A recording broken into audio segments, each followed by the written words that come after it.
Dear students, welcome to this lecture of class +2 from the unit polymer। हम last lecture के अंदर biodegradable polymer के बारे में डिस्कस कर रहे थे। बायो का मतलब होता है लिविंग और डिग्रेडेबल का मतलब होता है ब्रेक डाउन। तो जिन पॉलीमर्स का ब्रेक डाउन हो जाए, डिग्रेडेशन हो जाए माइक्रो ऑर्गेनिजम्स के द्वारा, ऐसे पॉलीमर्स को बायोडिग्रेडेबल पॉलीमर्स बोलते हैं। और इन पॉलीमर्स का इन्वायरमेंट के ऊपर कोई इफेक्ट नहीं होता है। सबसे पहला पॉलीमर हमने डिस्कस किया था PHBV, poly beta hydroxy butyrate को बीटा हाइड्रोक्सी वेलरेट। अब हम यहाँ पर सेकेंड पॉलीमर डिस्कस करने जा रहे हैं पॉलीग्लाइकोलिक एसिड, जिसे हम शॉर्ट फॉर्म के अंदर PGA बोलते हैं। इसकी मोनोमर यूनिट है ग्लाइकोलिक एसिड। इसका फॉर्मूला होता है इस तरह से CH2, एक तरफ COOH और एक तरफ OH ग्रुप जुड़ा हुआ होता है। जब इसका पॉलीमराइजेशन कराते हैं तो OH से H और COOH से OH रिमूव हो जाते हैं और इस तरह से लार्ज नंबर ऑफ यूनिट्स एक दूसरे के साथ जुड़ जाती हैं, जिससे बनता है पॉलीग्लाइकोलिक एसिड। नेक्स्ट बायोडिग्रेडेबल पॉलीमर है पॉलीलैक्टिक एसिड, जिसे शॉर्ट फॉर्म में हम PLA बोलते हैं। तो अगर इसमें से पॉली वर्ड को हटा दें तो इसकी मोनोमर यूनिट बन जाएगी लैक्टिक एसिड। और ये मोनोमर यूनिट से कुछ ग्लाइकोलिक एसिड की तरह से ही है, इसमें थोड़ा सा चेंज है।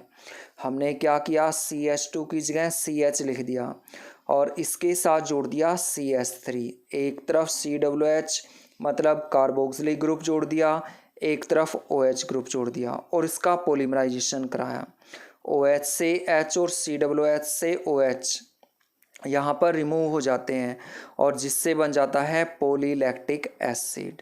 अब हम नेक्स्ट पॉलीमर डिस्कस करने जा रहे हैं, जिसका नाम है डेक्स्ट्रोन। डेक्स्ट्रोन बनता है condensation polymerisation of polyglycolic acid and polylactic acid. मतलब ये एक कोपॉलीमर है, दो अलग अलग तरह की मोनोमर यूनिट के मिलाने से ये बनता है। और जब इन दोनों को मिलाते हैं तब उस पॉलीमर को डेक्स्ट्रोन बोलते हैं। इसके कुछ इम्पोर्टेंट यूजेस हैं। इसका यूज़ किया जाता है पोस्ट ऑपरेटिव स्टिचेस के अंदर, मतलब जो डॉक्टर ऑपरेशन वगैरह करते हैं, ऑपरेशन के दौरान जो सिलाई की जाती है उसके अंदर डेक्स्ट्रोन का यूज़ किया जाता है।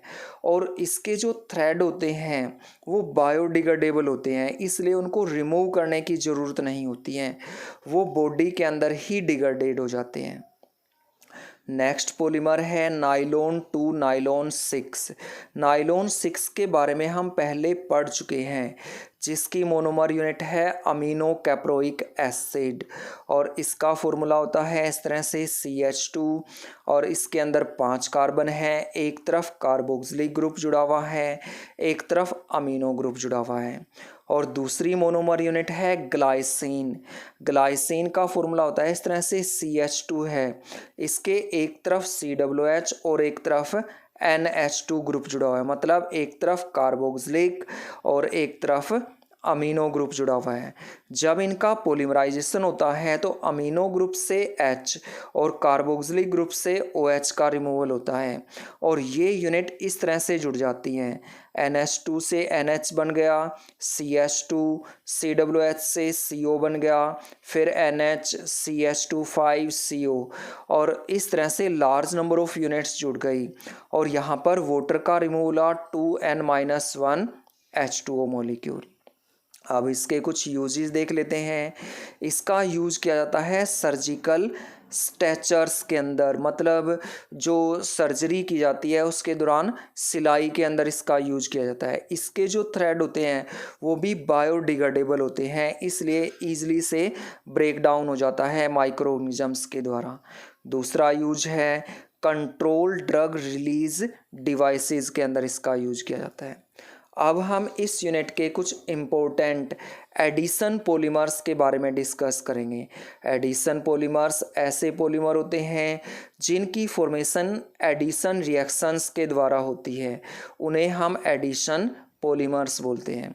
और इनकी मोनोमर यूनिट भी याद करना इजी है। अगर हम इन पॉलीमर के नाम में से पॉली वर्ड हटा देते हैं तो इनकी मोनोमर यूनिट बन जाती है। कुछ एग्जाम्पल्स हम यहाँ पर ले लेते हैं। पॉलीप्रोपेन, अगर पॉली वर्ड को हटा दें तो प्रोपेन रह गया, प्रोपेन इसकी मोनोमर यूनिट है। प्रोप का मतलब होता है जिसमें 3 कार्बन एटम हो, और इसका फॉर्मूला होता है इस तरह से CH2 डबल बॉन्ड CH और इसके साथ CH3 जुड़ा हुआ होगा। जब इससे पॉलीमर बनाया जाएगा तो डबल बॉन्ड चेंज हो जाएगा सिंगल बॉन्ड के अंदर। एक बॉन्ड हम इस तरफ जोड़ेंगे, एक तरफ इस तरफ बॉन्ड इस तरफ जोड़ेंगे, तो पॉलीमर बन जाएगा इस तरह से CH2 CH और CH3। ब्रैकेट के अंदर बंद करके बाहर n लिख दिया, इसका मतलब लार्ज नंबर ऑफ यूनिट्स जुड़ी हुई हैं। नेक्स्ट पॉलीमर है पॉलीस्टायरीन। अगर इसमें से पॉली वर्ड हटा दें तो स्टायरीन रह जाता है, स्टायरीन इसकी मोनोमर यूनिट है और इसका फॉर्मूला है CH2 डबल बॉन्ड CH और C6H5। मोनोमर यूनिट एक दूसरे से मिलती जुलती हैं। इसमें क्या जोड़ा था, CH3 जोड़ा था, इसमें क्या जोड़ रहे हैं, C6H5 जोड़ रहे हैं। तो डबल बॉन्ड को सिंगल बॉन्ड में चेंज कर दिया, एक बॉन्ड इस तरफ जोड़ा, एक बॉन्ड इस तरफ जोड़ा, और इस तरह से लार्ज नंबर ऑफ यूनिट्स को जोड़ने के लिए ब्रैकेट में बंद करके बाहर n लिख दिया। नेक्स्ट पॉलीमर है पॉलीविनाइल क्लोराइड और इसे शॉर्ट फॉर्म के अंदर हम PVC बोलते हैं।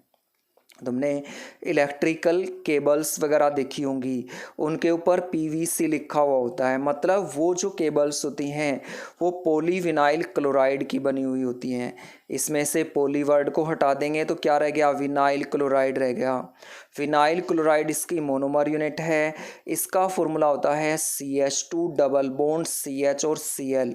अब हमने क्या किया, C6H5 को हटाकर इसकी जगह Cl जोड़ दिया। पॉलीमर बनाने के लिए उसी तरह से करेंगे, डबल बॉन्ड को सिंगल बॉन्ड में चेंज कर देंगे, एक बॉन्ड CH की तरफ, एक बॉन्ड CH2 की तरफ लगाएंगे और इस तरह से इनको ब्रैकेट के अंदर बंद करके बाहर n लिख देंगे। इसका मतलब लार्ज नंबर ऑफ यूनिट्स जुड़ी हुई है। नेक्स्ट पॉलीमर है PMMA और अगर इसका पूरा नाम हम देखें तो P से बनेगा पॉली, M से बनेगा मिथाइल, फिर M से बनेगा मैथा और A से बनेगा अक्राइलेट। हम कह सकते हैं कि पॉली मिथाइल मैथा अक्राइलेट, और जो 8 आता है ये रिप्रेजेंट करता है कि इसके अंदर जो एस्टर लिंकेज है वो प्रेजेंट है। तो हम यहाँ पर कह सकते हैं कि पॉली वर्ड हटाने से मिथाइल मैथा अक्राइलेट रह गया और ये इसकी मोनोमर यूनिट है। और हम कह सकते हैं कि इस तरह से CH2 double bond C CH3 COO CH3, ये COO है, ये एस्टर ग्रुप है जिसके लिए हमने 8 यूज किया है। हम क्या करेंगे, डबल बॉन्ड को सिंगल बॉन्ड में चेंज कर देंगे, इस COOCH3 को ऊपर की तरफ लिख देंगे। ऊपर की तरफ लिखने से कोई फ़र्क नहीं पड़ेगा, एक बॉन्ड इस CH2 के साथ जोड़ेंगे और एक बॉन्ड इस कार्बन के साथ, और इस तरह से लार्ज नंबर ऑफ यूनिट्स को बंद करके बाहर n लिख देंगे और ये बन गया हमारा PMMA। नेक्स्ट पॉलीमर है पॉलीथीन। अगर इसमें से पॉली वर्ड को हटा दें तो एथीन रह जाता है, जिसका फॉर्मूला है CH2 डबल बॉन्ड CH2। जब पॉलीमर बनाएंगे तो डबल बॉन्ड को सिंगल बॉन्ड में चेंज कर देंगे और ब्रैकेट के अंदर बंद करके बाहर n लिख देंगे। ये बन गया हमारा पॉलीथीन। नेक्स्ट पॉलीमर हम ले रहे हैं यहाँ पर, और नेक्स्ट पॉलीमर है टेफ्लॉन, जिसे हम शॉर्ट फॉर्म के अंदर PTFEB बोलते हैं। और अगर इसका पूरा नाम देखें तो पॉली टेट्राफ्लोरोएथीन इसका पूरा नाम है, और इसमें से अगर पॉली वर्ड को हटा दें तो क्या रह गया, टेट्राफ्लोरोएथीन रह गया, और ये इसकी मोनोमर यूनिट है जिसका फॉर्मूला होता है CF2 डबल बॉन्ड CF2, और ये फॉर्मूला एथीन के फॉर्मूले के जैसा ही है।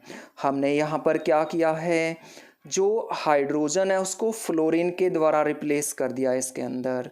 उसी तरह से डबल बॉन्ड को सिंगल बॉन्ड में चेंज किया, एक एक बॉन्ड दोनों तरफ लगाया और ब्रैकेट में बंद करके बाहर n लिख दिया। नेक्स्ट पॉलीमर है ओरलोन, जिसे हम PAN बोलते हैं, मतलब पॉली एक्राइलोनाइट्राइल। और अगर पॉली वर्ड हटा दें तो एक्राइलोनाइट्राइल रह जाता है। और इसका फॉर्मूला है CH2 डबल बॉन्ड CH और CN। इससे पॉलीमर बनाने के लिए डबल बॉन्ड को सिंगल बॉन्ड में चेंज कर देंगे, दोनों तरफ एक एक बॉन्ड लगाएंगे और ये हमारा बन गया ओरलोन। Thank you.